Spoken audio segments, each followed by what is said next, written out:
Pemirsa, Presiden Prabowo Subianto telah membuktikan solidaritas tidak hanya berarti berteriak di jalanan, tetapi juga berani berdebat di meja paling elit di dunia.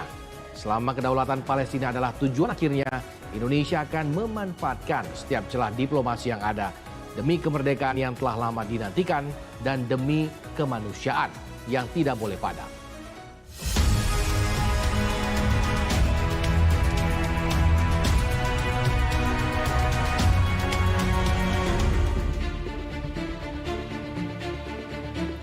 Pertengahan Januari tahun 2026 mencatat sejarah baru bagi arah politik luar negeri Indonesia.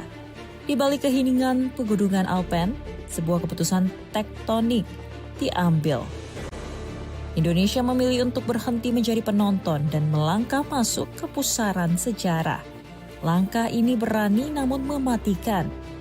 Presiden Prabowo Subianto secara resmi membawa Indonesia bergabung ke dalam Board of Peace, sebuah institusi transisional yang diinisiasi oleh Presiden Amerika Donald Trump untuk mengelola masa depan Gaza pasca konflik.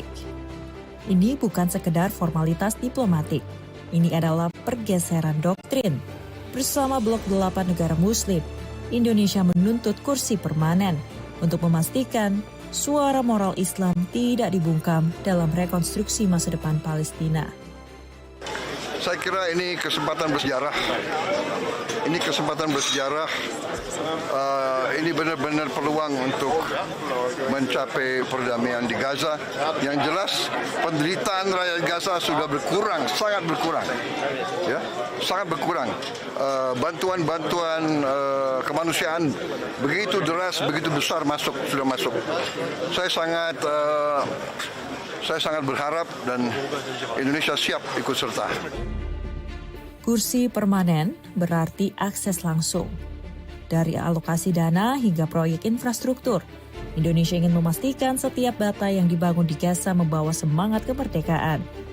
Ini adalah peluang bagi putra-putri terbaik bangsa untuk membangun kembali kemanusiaan dari puing-puing kehancuran. Namun kehadiran di meja elit dunia tidaklah gratis. Angka $1 miliar Amerika mencuat ke permukaan. Sebuah harga yang fantastis bagi kursi permanen, memicu tanya di tengah tantangan ekonomi domestik. Apakah ini investasi untuk perdamaian ataukah beban anggaran yang terlalu berat? Apakah ini akan menggantikan PBB? Tentu saja tidak. Kemarin juga disampaikan bahwa badan ini tidak ditujukan untuk menggantikan PBB. Ini adalah suatu badan internasional yang merupakan yang lahir dari kepedulian untuk menciptakan perdamaian dan stabilitas khususnya di Gaza.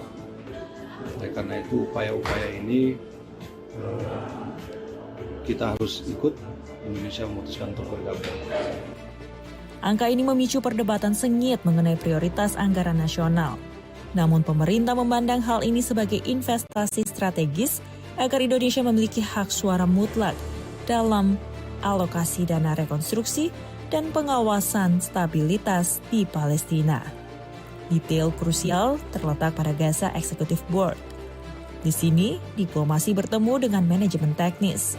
Indonesia harus memastikan dana transisi benar-benar sampai ke tangan warga Gaza, bukan sekedar menjadi alat politik internasional yang menguap di meja perundingan. Sebenarnya Board of Peace ini merupakan suatu badan internasional, ya sekarang resmi jadi badan internasional yang bertugas untuk memonitor administrasi, stabilisasi, dan juga upaya-upaya rehabilitasi di Gaza pada khususnya dan di Palestina. Indonesia memandang bahwa karena kita juga merupakan bagian dari negara-negara yang sejak awal ikut dalam proses ini, memandang bahwa Indonesia perlu untuk ikut bergabung. Dan terus terang saja perlu disampaikan bahwa prosesnya ini juga agak cepat. Dalam beberapa hari yang lalu penandatanganan piagam ini dilakukan dan Bapak Presiden memutuskan Indonesia untuk bergabung dengan berbagai pertimbangan. Yang pertama, tentu saja kita sejak awal merupakan negara yang peduli pada perdamaian, pada stabilitas internasional, dan khususnya pada situasi yang terjadi di Palestina. Karena Board of Peace ini merupakan bagian dari upaya untuk mencapai perdamaian tersebut, maka kita harus ada di dalamnya. Dan ini juga kita lakukan konsultasi dengan negara-negara yang kita sebut dengan Group of New York. Ada beberapa kali pertemuan sebenarnya, banyak percakapan, kemudian dialog yang terjadi, kemudian pertimbangan-pertimbangan, dan 2 hari sebelum penandatangan kemarin semuanya bersepakat untuk ikut bergabung. Bersama Arab Saudi, Turki, dan Mesir, Indonesia memperkuat posisinya sebagai penyeimbang moral.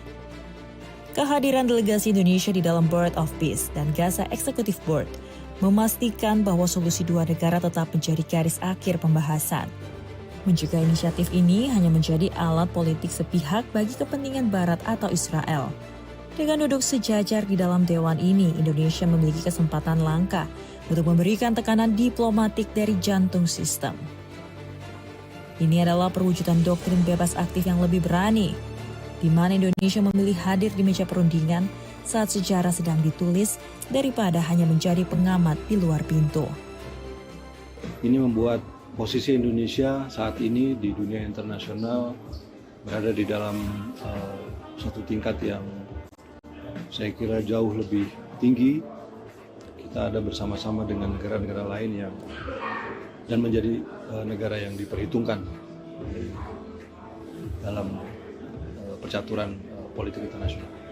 Salah satu alasan juga ya kita masuk ke dalam untuk bisa mempengaruhi, untuk bisa memberikan masukan, saran, pertimbangan, dan seperti saya sampaikan tadi memastikan semua arahnya itu tercapai, kemerdekaan Palestina tercapai, kemudian solusi 2 negara ini benar-benar bisa terwujud.